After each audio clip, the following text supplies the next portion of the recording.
Well, you are a messed up mother mentally, and so I had to show everyone that I was not lying. By the way, where did you go, Mom? I left the building and I'm out in the garden right now. I was being glared at by everyone in there and I couldn't stand it anymore. Why would you do this to me? Everyone is going to lose their trust in me now. But all I did was speak the truth, as any lawyer should do. And to think this was only half the speech I originally wanted to give. There was still another part about Dad, but after talking about you, everyone seemed to have gotten the point. Now that's it from me. Wait, Lexi!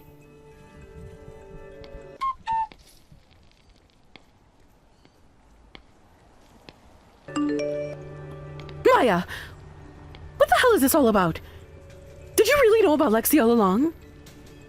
I sure did. She's my older sister after all. I was the one that asked her to give that speech as well.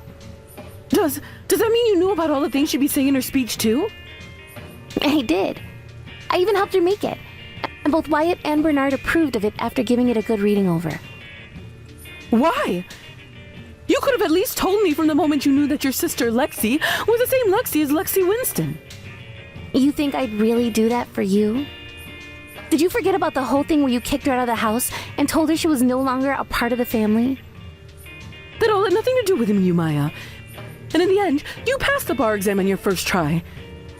And this whole time, your father and I have done everything in our power to treat you with the respect you deserve now. This is why I hate you all. Back then, I never had the confidence to leave all of you, and I had an exam to focus on. You guys were the only ones I could really rely on at that time, especially after you forced Lexi to get on her own place. And you turned out to be such a special and successful woman because you stayed with us. Why do you still care about her when she is nothing to us anymore? That's because, unlike the rest of you, she's very close family to me and is important. I know that for you and Dad, that feeling of love for her vanished the moment she failed her first exam, but I still loved her. We stopped loving her because she was an embarrassment to our family. How the hell could she fail that first attempt at her bar exam when her whole family's name was riding on it? I was in the right kicking her out of the family, as that's what I wanted, your father wanted, and what your grandpa would have wanted. But as you can see now, Lexi is a very successful lawyer, living up to the name her husband's family bears. There's no reason for any of us to forgive what you and Dad did to her back then. My in-laws are all saying that about you too now, and so is Wyatt, and so is Bernard. What? What do you mean by that? Starting today, I'm cutting ties to you, Mom. And the same goes for Dad as well. I don't want either of you ever coming around me or this family again. What? Hold on a minute, Maya. If you do that, then we will be... That's right. You will never be able to talk with the Winston family ever again. And that's because nobody in this family forgives you both for what you've done. You can understand that now, right? I think it's time that both you and Dad get out of this place as quickly as possible now. Wait a second. Please, Maya.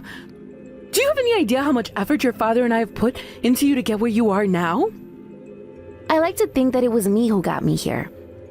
Both you and Dad never really worked at all after Grandpa passed away because you both received all his money.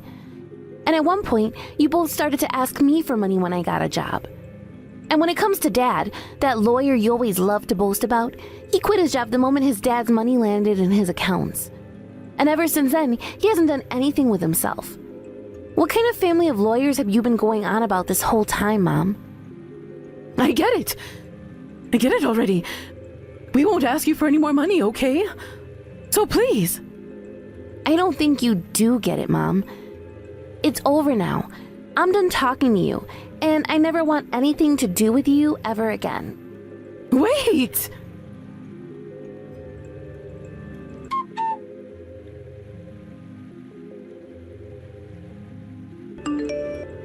Hey, Lexi.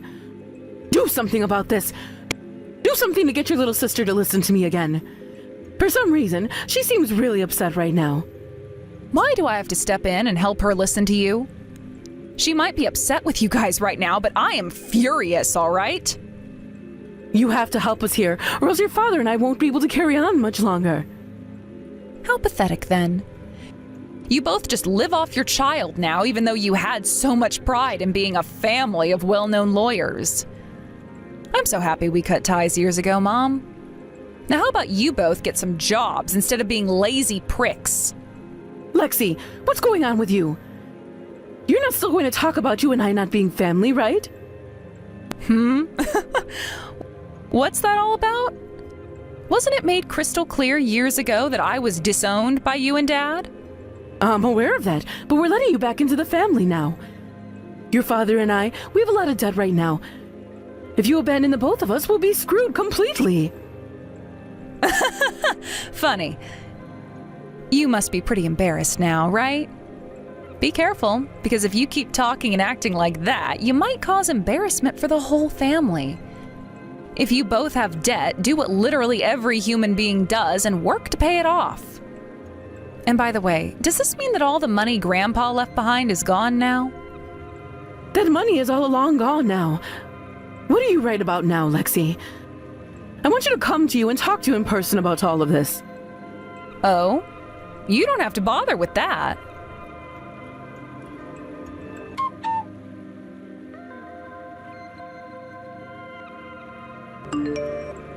Hey! Hold on a second. I didn't mean to do that. You weren't listening to anything I was saying, so I just... Kicking a lawyer of any kind like that is now going to be a very major thorn in your back. And as I fell to the ground there, I hit my head. There's blood all over the place, and my head feels like it's a balloon that's about to pop. So... Wait, hold on. I wasn't the one who hit you in the head, though. Huh? Actually, I didn't kick you down or anything like you're saying. I just happened to run into you a little bit with the side of my legs was all. A gentle push was all that resulted from it. And then you being all dramatic threw yourself to the ground, causing you to hit your own head like an idiot. All you had to do was apologize, and I would have been fine letting you go after what you did. The sad thing is, you and Dad are both already in heaps of debt, right? Let's both hope that Dad at least has a plan for what things will be like when you're gone, and he's alone to handle that debt. What are you talking about right now? Stop trying to make things look any worse than you already have. Then have a look at this. It might make you think twice about lying to everyone. Did what?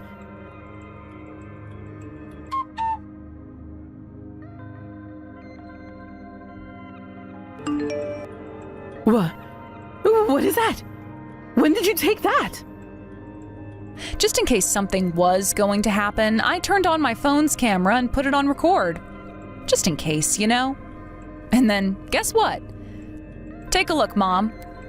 From what you just saw in that video, I was being kicked to the ground by you, right? What? No! I hope you have yourself a really good lawyer for when we go to court. Because you're going to be fighting one who works in the Supreme Court quite often. I'm so sorry. That wasn't on purpose. I'm asking you to please just forgive me. No room for forgiveness anymore. You're going to court. Why? Because my head hurts a lot now, and I'm going to need to see a doctor about it now.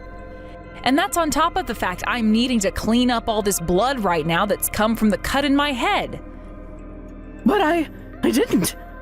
The police will be here soon. The police? Why the police? Because you just assaulted me, and that means the law has to handle things now. No! Stop making a huge deal out of all of this. If anything, the reason for all of this is because of that stupid freaking speech you gave in front of everyone. Mom, there's no point in talking about things in the past, is there? This world only cares about the results, right?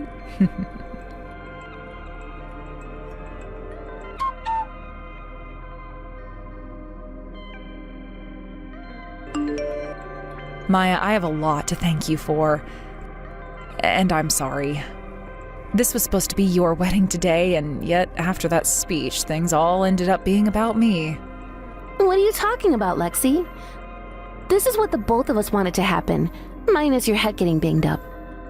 But at least now everyone knows that both Mom and Dad are complete monsters.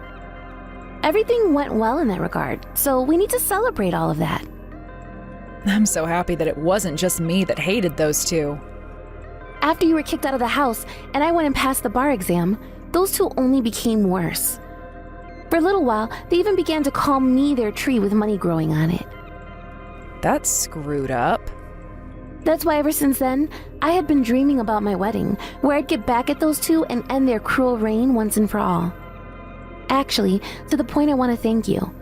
You helped me out more than I could have ever deserved. Come on, I caused a lot of trouble thereafter with Mom. But I'm happy to hear that you're happy with the end result. Now, how about tonight you and I go get some drinks? Remember what I said before? Get some champagne? I remember, and I'd love to. But you should get that head checked out first. Once that's healed up, then we can buy the most expensive bottle the store has.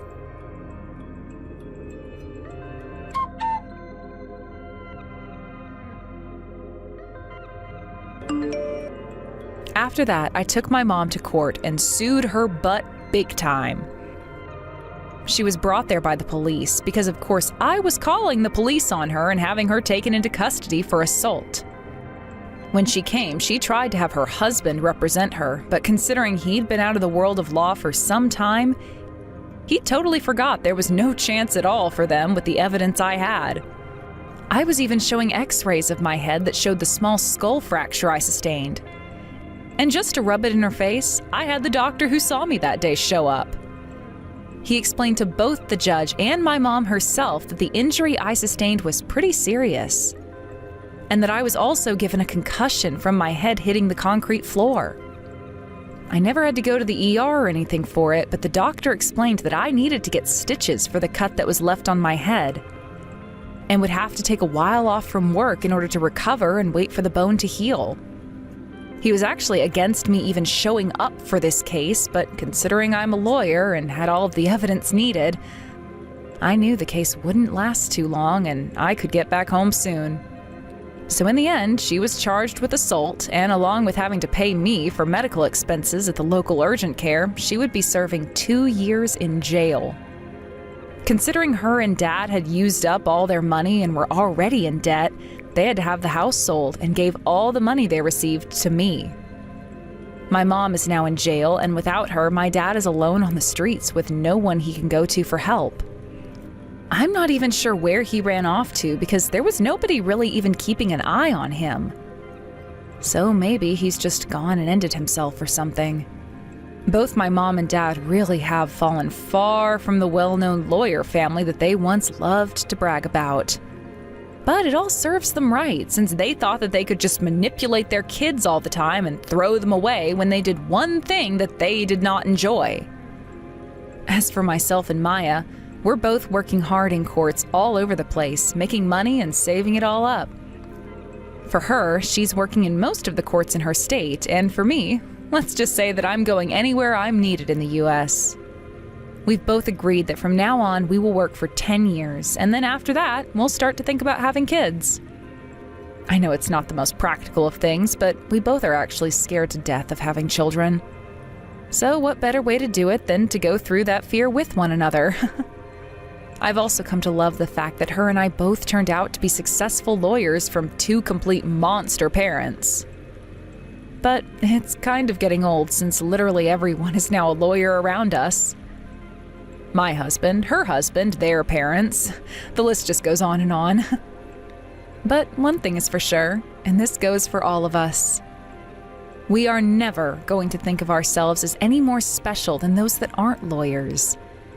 And we will most definitely not turn into a family like that of my moms and dads. Hey, Mister just got hired in their 40s. You're supposed to be coming into work today, correct? Why are you not at the office right now? I just took a look at your cubicle, and you're not there, nor are you in the break room. It's 30 minutes past 8 a.m. now, and you should be sitting at your desk ready to get some work done. Is this my department manager, Hugo? Good morning. How did you end up getting my number before ever meeting me? I asked around the office and came across someone who had your number already. Now I'll be able to get in touch with you whenever I need to. So let's get to what's happening with you. Right now I'm talking with the CEO in his office. You're talking to the CEO? Now tell me, how does someone your age that only just joined this company end up talking to the top dog of this company? Wait, I was asked to come to his office by him? The CEO and I are currently talking about what happened with Robert and the work he was doing here. Robert? What do you think you're doing calling him Robert like that? Ah, I'm sorry. I forgot that I'm in the office now. We happen to be talking about Mr. Ming's transition out of this company from the role of vice president. That's why I'm currently in the office with him. I think you made a very big mistake calling out the ex-vice president by his first name like that in front of me. I'm sure right now you're just trying to make up an excuse for being late to work today. And you thought that by saying you're with the CEO right now, I wouldn't bat an eye? Am I on the mark there? No, you're not on the mark, actually. I would never try something like that, even if I was late to work today. You come to your desk right now and see me. You're marked down as coming into work late on your first day now. Because of that, I'm going to have to keep a tighter leash on you and teach you how to be a proper employee here. I hope you're ready for that. I was not late to work today. If you still feel as though I'm lying to you, then you can ask the CEO himself, and he'll tell you the same thing I am right now. No matter what excuses you have for me, late means that you're late. It's your first day here, so if anything, you should have shown up 1 hour before you were expected to be here. Coming in an hour early wouldn't be reasonable. You do understand that in this company's rules, it says that employees are to be no more than 15 minutes early to work. I don't want to hear another word out of the mouth of a man who ended up finding a job here in their 40s about this company's rules. Are we done here? I happen to run a very tight crew here as a manager, and I have a lot of achievements under my belt to support just how important I am, which means you are not to talk back to me anymore. Understood, Hugo. I'll be over there right away. Just give me a minute to wrap things up here. Just give you a minute. Are you trying to piss me off now? That is not how you talk to someone that is in a far more respected position than yourself. I'm sorry about that. Then I'll be over there as soon as I can. I want you here right now. I will not let one of my employees slack off on the first day. Hey, do you think this is the correct way to introduce yourself to this company? You sure have not become a productive and respectable member of society, have you? You were in your 40s, yet all this time you've been doing what with yourself? I have been doing my best to make a good first impression to everyone within this company. Could you please tell me what I've done wrong to make you think otherwise? Huh? You should be able to understand what you've done wrong if you just thought about it. I understand what you're thinking, but so far, I feel that I've been doing a very good job and have not done a single thing wrong yet. If you're telling me my best right now is not enough for you, then we might have to discuss things in more detail. Just because you're asking me what you've done wrong does not mean I have to tell you. You are not in school anymore, right? Seems you're still trying to act like life is always going to be like that of a college student's. That's not at all how I'm trying to act. I never even went to college, actually. Huh? You've never been to college before? So you don't have a degree in anything then? Jesus. What the hell has happened to this company hiring only the best of the best in terms of office workers? You were already looking bad enough coming into this company, a middle-aged man. But now you're telling me you never went anywhere after high school? But my ability to work well and efficiently has nothing to do with my educational background, I feel. Instead of going to college, I chose a path that would better help me increase my abilities in the world and the workplace. Everybody says things like that. Don't think you can get any appeal by saying something like that to me. I'm going to make you cry now for acting all high and mighty there. Jesus. I want to have a look at what your parents are both like. My parents? Never mind. Forget I ever said anything. Sorry, Hugo, for this outcome. All right. Since you seem to have never gained any experience at all in your life, we're going to have to start from square one in terms of teaching you. I want you in work 2 hours before you're supposed to start. Then, I'm going to have you start to clean this whole entire building for me. What? You want me to come to the office 2 hours ahead of my shift? What's wrong? You told me that in order to make up for never having an education, you want to work harder at becoming a more efficient member of society, correct? If that's the